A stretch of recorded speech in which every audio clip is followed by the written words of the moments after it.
What's on, ladies and gentlemen? My name's Ross, I like games, and today we've got another FAQ filled with very important rulings from the Digimon TCG.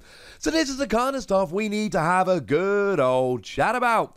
And stop me if you've heard this one before, but shout out to the lovely Jason Snowjacks for providing our translation and, well, frankly, just making sure that we're all on the same page and that we actually know what these things say. So, cheers, Jason. Lovely dude. Now, starting off, having a look at the promo Taichi V-Tamer, it's got a skill that says if you have a Digimon that contains Veedramon in its name, by resting this card, activate one of the effects below. Okay. What happens if you've got a Veedramon in the raising area? If you've taken a level 2 blue Digimon and you've evolved it into a Veedramon, can you still get that skill? No. Remember the rule, and this has been a hard and fast rule since the game began. Digimon in the raising area cannot use skills or be affected by skills. They do count in terms of being able to play option cards of an appropriate colour. So if you've got a Veedramon and no other blues in play, you can play a blue option card, but it will not let you use the skill here. When you devolve a Digimon into a different colour, white for instance, can you use option cards of the colour of the Digimon before evolving? So let's use Omnimon as an example here. It is a white Digimon, and let's say for argument's sake, it has evolved from Wargreymon.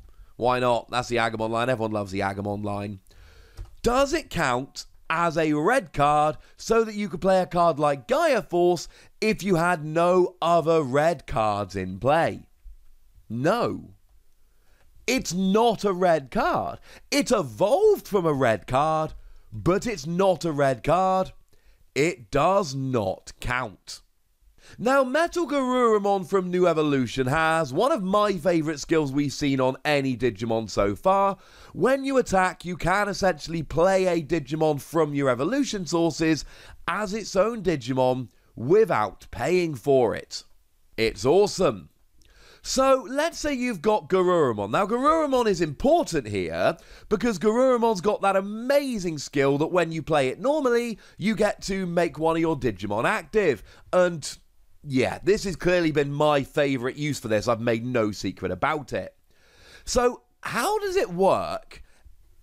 Does this happen before the security check? And what happens if a Flower Cannon is revealed? Flower Cannon, when it comes out as a security card, rests one of your opponent's Digimon. So does Garurumon come out, make a Digimon active, and then Flower Cannon just puts them back to rest? Or does Flower Cannon come out, nothing to put to rest, Garurumon makes them active? And the answer is the security check happens after Garurumon's when played effect, so Flower Cannon could then put the Digimon made active to rest. And the reason here essentially is you start the attack. Oh, I've got to use my attack skill. Oh, I'll play Garurumon. Oh, I've played Garurumon. Now I get Garurumon's skill. Now that all of that's been resolved, we can actually go ahead and look at the security check. Now, played, does that mean... So let's go back to Garurumon. It's got an awesome play skill. Does played skill, does that come in when you play from your hand to the battle area? Or when you go from the raising area to the battle area? Or both? And the answer is played skills only work when played from your hand. Remember, in the raising area, the Digimon has no skills and cannot be affected by skills, and this still holds true if you're moving from the raising area into the main area generally. Alrighty then. Now, what about skills that say you can or may, or skills that say do? Are they compulsory to activate? And the answer is, as it has been in so many games in the past, if it says you must, you must. If it says you may, you may. But we have been given a bunch of examples here, so let's have a gander. Let's have a look at Matt Ishida, the Tamer card from New Evolution. It says, on your turn, if you play a blue Digimon, you may rest this card. and then discard an evolution source from one of your opponent's Digimon. Putting him to rest is optional, but if you choose to put him to rest, you must use the effect. You cannot put him to rest and choose not to use the effect. Why would you want to rest it without using the effect? Well, remember that Old Force Veedramon from Ultimate Power makes itself active when your blue tamer becomes rested. So, yeah, sometimes you only care about resting. You might not want to use the effect. Gutted, it's both or neither, basically. There we go. Another example, Metal Garurumon says that when you're attacking, play a level 4 or below evolution source without paying for it. This is a compulsory effect. It says play a level 4, not you may play a level 4. Although obviously if there is no evolution source of level 4 or below, no, obviously you can't do that. And finally, Omegamon skill. You may choose to return a level 6 evolution source to your hand and put him to active, but you cannot choose not to put him to active if you've already put the level 6 evolution source to hand. Putting the level 6 is optional, but once you do, you have to then make Omegamon active. Now, editorial note from Jason Snowjacks here, he's cut this one down a little bit. When your Digimon stack of skills and evolution source skills happen at the same time, you as the active player chooses the order in which to resolve them. This is very, very important. So something like Garurumon and Gabumon from the starter decks, they've got that really nice pair of skills that get rid of evolution sources from your opponent's Digimon. So if we use them as a little bit of an example here, they're not quite the same skill. Garurumon will remove any evolution source, Gabumon only removes a level 5 or less. So you can use them in whichever order you like, and then of course any of these, if there are no. So let's carry on a little bit further, shall we? Let's have a look at where Garurumon. During your turn, if your opponent has a Digimon with no evolution sources, you gain security attack +1. So let's say, for argument's sake, your opponent has a Digimon with 2 evolution sources. You can choose to use Garurumon, Gabumon, and then Garurumon, so you get rid of the evolution sources. Then when you check, you go, oh, they do have a Digimon with no evolution sources. Now I can go ahead and get my extra security attack. It's a very good thing. Now, if we have a little bit of a look at Rosemon here, another one of the ones from New Evolution, which, you know, I liked, and I know I'm not the only one. Rosemon has a skill that says, when your opponent's Digimon attacks the player or security, if this Digimon is at rest, you rest one of your opponent's Digimon. Well, let's say you then attack with Cerberusmon, and remember that that has a skill whereby when you attack, you may discard 3 cards from your hand to make it active again. Does Rosemon's effect put Cerberusmon to rest again, or does the effect happen after being put to rest by Rosemon? And the answer is both the effects trigger at the same time, so the player whose turn it is resolves their effects first. So Cerberusmon is put to active, then Rosemon puts it back to rest. Remember the rule, if it's all happening to your Digimon, you get to make the choice. However, if it's part yours, part your opponent's, whoever's turn it is, their skills will go first, which you can see in this way is actually kind of annoying. Sorry Cerberusmon, we tried. So let's talk green Digimon for a minute. Fremon is an level 2, and on your turn, if your opponent has 2 or more rested Digimon, you get an extra 2,000 power. Kabuterimon is a level 4 that says for every one of your opponent's rested Digimon, this Digimon gets plus 1,000 power. So here's the question. If I've got a Digimon with Pierce that has evolved from both of those Digimon, and I attack and destroy a Digimon, then of course they've got 1 fewer Digimon at rest. Well, because I'm using Pierce, after destroying a resting Digimon or deleting them, I get a security attack. Have I lost my bonus? Has Kabuterimon lost 1,000 power for 1 fewer rested Digimon? And if my opponent has dropped below 2 rested Digimon, does Freemon skill stop working as well? And the answer is yes.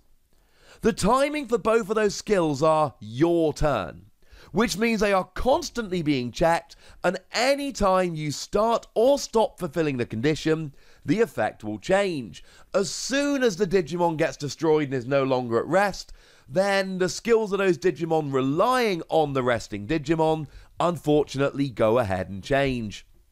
Sorry about that. Now, Slash Angemon has an extremely powerful skill. When you evolve, you get to remove 8,000 power from one of your opponent's Digimon until the end of turn. If it survives, and then I use Blast Fire on that Digimon, does it get destroyed? For those that may have forgotten, Blast Fire is that option card that puts one of your opponent's Digimon to 3,000 power. Or gives them a base 3,000 power. And the answer is, yes, it is destroyed. Now, this is a kind of weird one to think about, but it totally makes sense.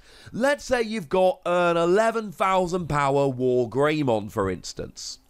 You put it down to 3,000 power when you play Slash Angemon. You then play Blast Fire, and it's already at 3,000 power, but it gets destroyed. And the reason is, Blast Fire puts it down to a base 3,000 power. Slash Angemon's skill is still reducing it by 8,000, at which point it goes down to minus 5,000, which means it totally gets destroyed. Now, Uppamon is another one of these baby Digimon, one of the ones I like very much indeed. When you attack once during your turn, if your opponent has any Digimon with no evolution sources, you get to draw a card. Okay, can I choose not to draw one? No. It's just like we said above.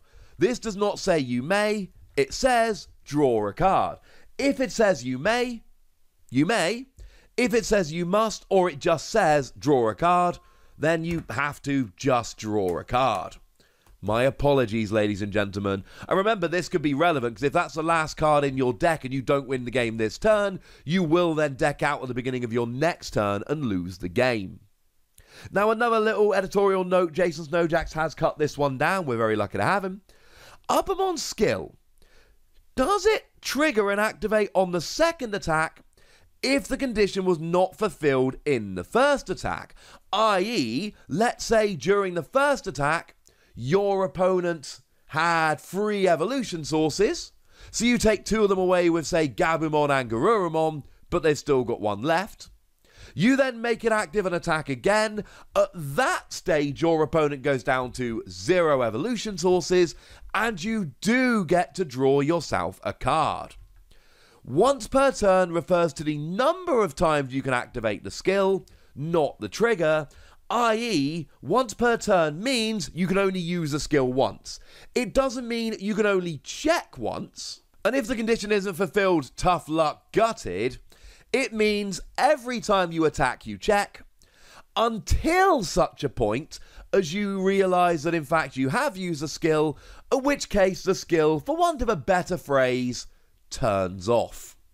So there we go, ladies and gentlemen. Those are the new rulings, and I've said these in ruling videos before. I am a huge fan of doing ruling videos, because not everyone wants to sit and run through a big list. Not everyone is going to understand the nuances first time round. I am, shall we say, a wee bit more obsessive about this than the average fan. And these are things that you need to know. If you're going to be going and playing this game, if you're going to be making the most of this game, you have to know these rulings. It is extremely important. And as far as I'm concerned, ladies and gentlemen, that's where I come in. But at this stage, I'd like to know where you come in. I'd like to know your opinion. Oh, there was such a better phrase there. I could have said, but that's where you come in. Never mind. I want to know what you think about these rulings. Let me know in the comment section. Go nuts. Be nice. And then make sure you like this video, subscribe to this channel, follow me on Twitter at TheWassy, and Twitch for some live action at twitch.tv/PTCG Radio. If you want to support the channel, get some bonus podcasts and all that good stuff, head on over to patreon.com/PTCG Radio, where you can do exactly that. But by far the most important thing as always, look after yourselves till next time, would ya? Thank you very much for watching. My name's Ross, and you've been watching Wossy Plays.